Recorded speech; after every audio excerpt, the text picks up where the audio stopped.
Hello दोस्तों, नमस्कार। फिर से स्वागत है आप सभी को मेरी न्यू ब्लॉग वीडियो में।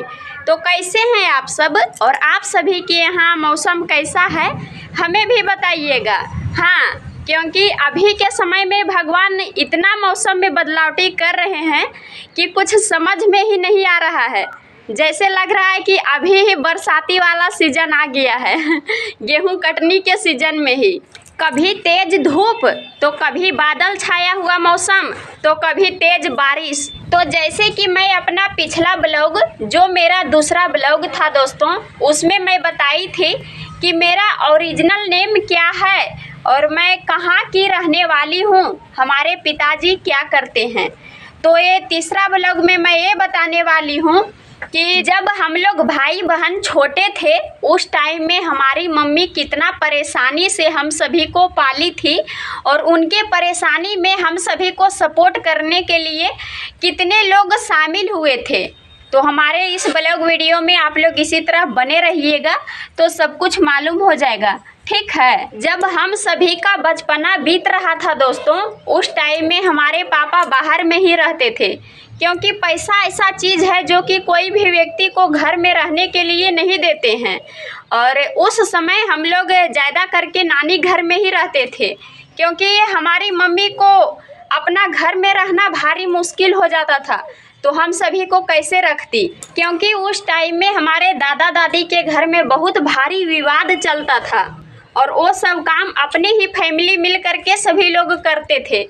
और वो सब मैटर में हमारी मम्मी सिंगल पड़ जाती थी, उनके सपोर्ट में कोई भी नहीं रहते थे। उस समय उस घर में हमारी मम्मी एक शेरनी की तरह दहाड़ मार करके अपना ससुराल बसी है दोस्तों। कहा जाता है ना कि एक लड़की को अपना ससुराल बसना इतना भी आसान नहीं होता, क्योंकि उस टाइम में जब हमारे नाना कुछ बोलने के लिए आते थे तो उनको भी पूरा एकदम गलत सलत बोल करके भगाया जाता था। लेकिन फिर भी हमारे नाना वो अपने ही गांव के एक चचेरा भाई को साथ में सपोर्ट के लिए लेकर के जाते थे दोस्तों, क्योंकि वो प्रमुख में जीते हुए थे, इसीलिए उनका जान पहचान थोड़ा ज़्यादा था।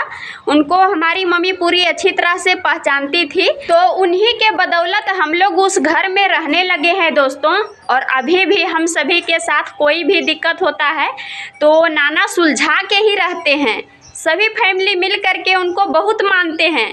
जो लोग उस टाइम में ख़राब बोलते थे उन लोग भी पूरी अच्छी तरह से एकदम बात विचार करते हैं। तो वही कहा जाता है कि समय समय का बात है। और क्या, उस टाइम में तो हमारे नाना रातों रात हम सभी को कंधा पे बैठा करके घर पैदल लेके चल जाते थे। और जब कभी कभी हम लोग अपना यहाँ घर आते थे तो घर में पूछने वाला कोई नहीं रहता था। उस टाइम में हमारे घर के बगल में ही एक पड़ोसी वाली चाची थी, वही हम सभी को देखती थी तो खाने पीने के लिए भी देती थी और अपना घर में भी दिन रात रखती थी। उस टाइम में हमारी मम्मी एक बकरी भी रखी थी, उनको भी पालती थी। ऐसा इंसान कभी भी ज़िंदगी में अभी तक नहीं मिला है दोस्तों।